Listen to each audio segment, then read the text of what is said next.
Hello everyone, welcome to another video, and this is HLF1 Season 3 Round 5 here in Zandvoort for the Dutch Grand Prix. This is the league where at this race we are leading the championship by my calculations 20 points ahead of Inferno Lewis. Don't quote me on that because it's not confirmed yet because the stewards haven't haven't enclosed the inquiries from the Austrian Grand Prix yet. So the championship standings are still yet to be done from that race weekend. But that doesn't interrupt us from making this video. Coming into Zandvoort, basically the same story as in Austria. Qualifying pace is actually there, surprisingly, but the race pace, unfortunately, again, is not there.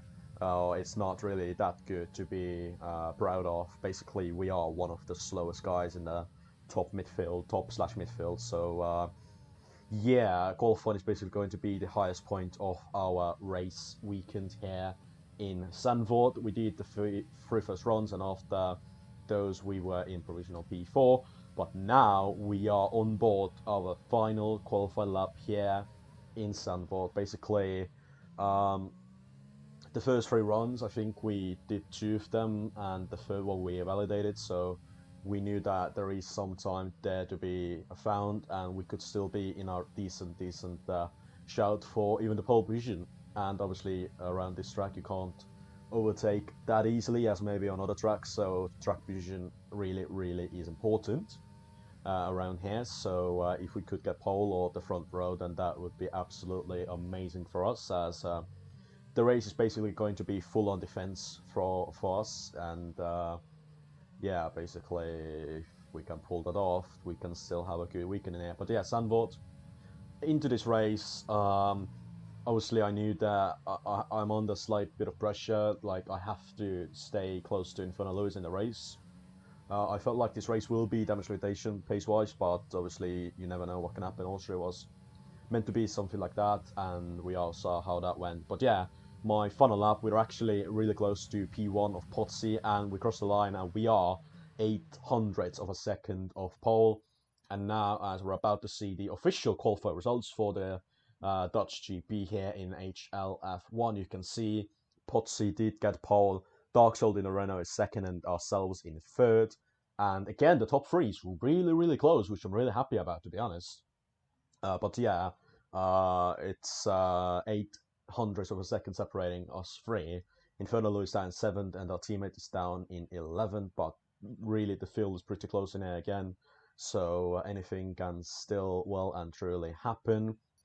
Come the race itself, as you saw in Austria, you need some bit of rain or anything to have a chaotic race. But the lights are on, the 5 red lights are on, and they're out, lights out, and away we go for the 36 laps of Zandvoort circuit. We get a mediocre start.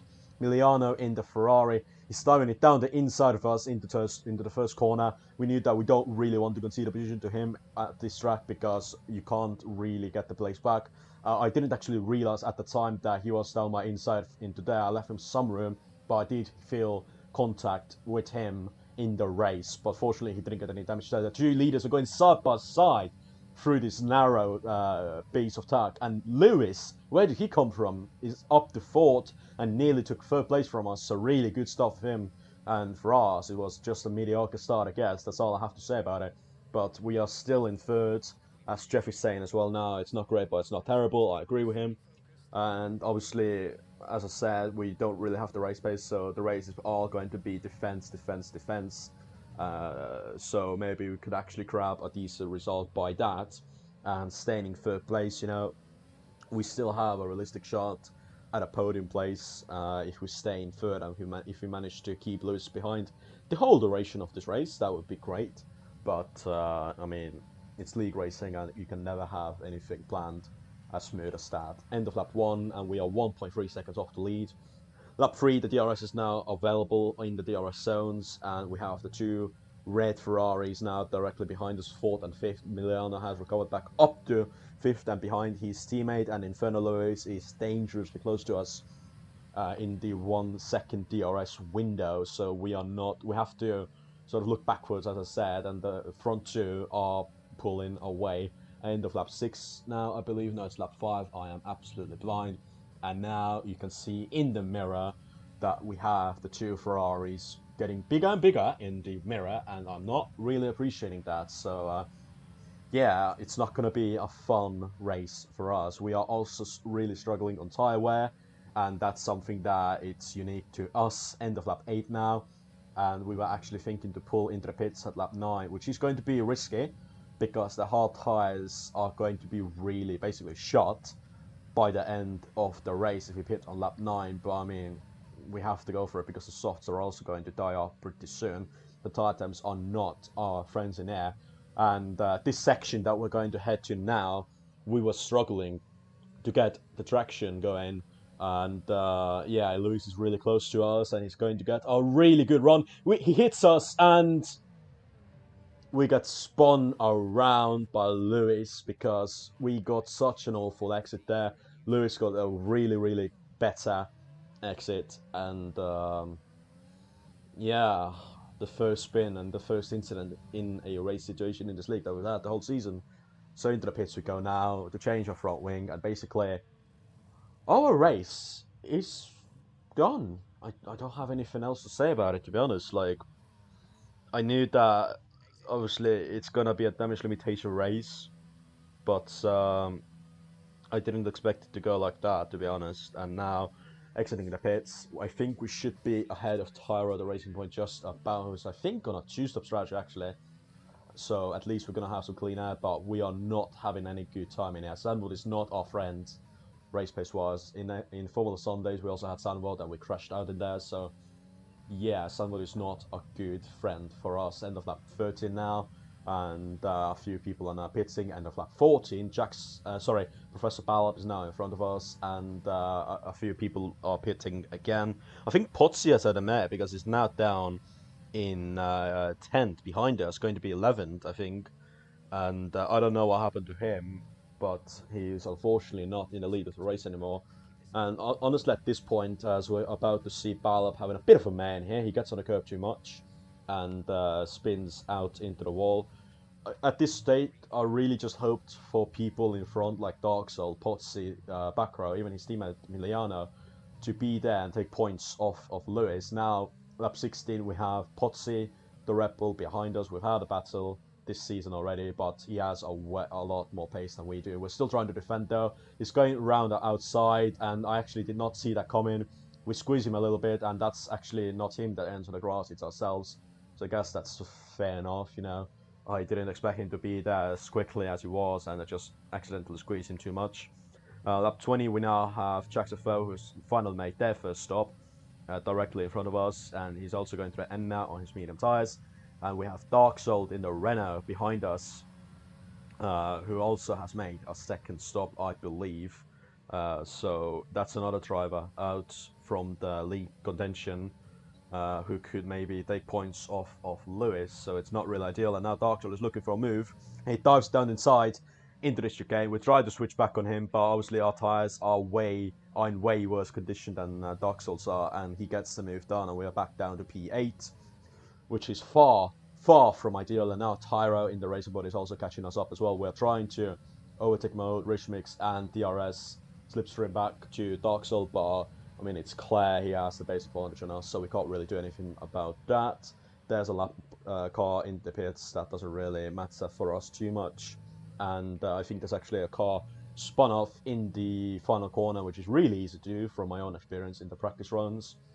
And yeah, and that actually triggers a virtual safety car, which could come to our advantage, as maybe, you know, we are going to be as cautious as we possibly can not to speed or get any penalties under the safety car, but you know, others around us could make a mistake or have a poor restart. As now Dark Soul in front of us is also preparing for a virtual safety car restart, and we get the jump on him slightly. He gets a worse run out of the final corner, and we're trying to get a move back on him, DRS and overtake mode, Rich Mix, and we dive it down inside into turn one. We make contact and we spin around for the second time in this race. And I was at this time I was just thinking to myself, like, what could possibly go even more wrong than it's already gone. I think vessels in front of us has also had a May exiting this very corner that we're in now, but yeah, it's not a good race for us so far. Lap 26, end of lap 26, and now we have Tyler well and truly behind us on new soft tyres. He pit under the virtual safety car, and now he is terrorizing us on those fresh set of softs, and it's probably going to be a matter of time, a matter of when, not if he's gonna, or when he's gonna overtake us on his new set of softs. End of lap 28 now, and the tactic we're doing basically is save fuel and ERS as much as we can in the second sector, and just deploy it all on the main straight. And yeah, going to lap 29, Tara is going to get close. He's having a look, but doesn't dive it down inside just yet on this lap. But now, as you're going to see, we are end of lap 29, and Tyro is even closer to us than he was on the last lap. Again, we're trying to get a good exit through this banking corner. DRS is not for us this lap, but we had some overtake mode, and for some reason we didn't go up the rich mix, but we should have. And Tyro is already alongside us, and he's trying to overtake us down the inside, and we make contact, and he goes into the gravel. And that's the third time we've had an incident in this race. And I believe we're actually going to have a replay of that. So basically what happened, it wasn't our fault. Like, he's going to go for a move, and we leave him room, and that's just the pure lag hit. After the race, Tyro asked for my footage of this because he thought on his screen I just pushed him wide and pushed him on the grass or gravel, when in reality it was just a lag hit and it wasn't really my fault. Lap 22, and the drama is not over because Miliano now in the second Ferrari has also pit on the new set of softs, as I think he also had a spin in turn 1, or he got taken out or something. I can't quite remember what we talked about it at the end of this race. Lap 34 now, you could see that slightly our tyres are not in great condition, and Miliano is within a 1 second. What could possibly go wrong? Miliano, obviously we had a battle with him in Austria, and I think this is the continuation, only that now it's only me who's on a really worn set of hards, while he's on a really fresh set of softs. I don't get what is it with me battling Ferraris. In Formula Sundays, it's Kurt saying the Ferrari, in here it's Miliano, and I just seem to keep ending on the same piece of tarmac with Ferrari drivers. End of lap 35 now, we're heading towards the final lap of the race. We have 1 lap to go to maybe survive the attacks from Miliano to keep P6, because none of us has penalties. He's trying to go around the outside, and can he make it stick? He's still there. We're trying to leave him some room. We'll make some contact, because I think I didn't leave him enough room at the very beginning of the exit of the corner, but we get it stick for now. He actually hits us a little bit more into the back, exiting the corner, but we stay in front as for Miliano, he's running out of options to overtake. Look at him in the mirror. He's trying to find for an opportunity left, right, and even center to maybe hop over a car, something no one knows. But now into the section where I've always struggled the whole race and the whole weekend, really. And it's basically only one realistic opportunity for Miliano left to maybe get a move done. And through this corner, back row for Red Bull wins the race, so at least it's not Lewis who wins this race. And now Miliano, he's in our DRS. I bet your ass off he's using DRS and overtake mode. And he's actually trying to dive it around the side and trying to keep it round the outside. Our front tyres are there. We're trying to turn as much as we can, and it's not really working. Do the final corner, and he's trying to dive it down the inside. We left him some room, but we keep P6 as we're now running towards the line, literally running, because I think just running and instead of driving would have been quicker. We finished this race P6. Obviously, I can't be satisfied with P6 in this league because we are in a championship fight, and now Lewis finishing in second. It's going to be a 10-point swing in the championship battle, which means that the championship gap is now, by my calculations, 10 points with half of the season done. So it's still there to play for. I will probably miss the next race, but never know. You never know what can happen to maybe Lewis in the next race. But yeah, P6, considering what happened, I can't be happy, but it was that age limitation, and it could have been way, way worse. But yeah, this has been it for this video. I hope you enjoyed. Next one will be the final one of the year in Formula Sundays Abu Dhabi. But this has been it from me. I hope you enjoyed this video. Have a Merry Christmas and a Happy New Year. This is it from me, and goodbye.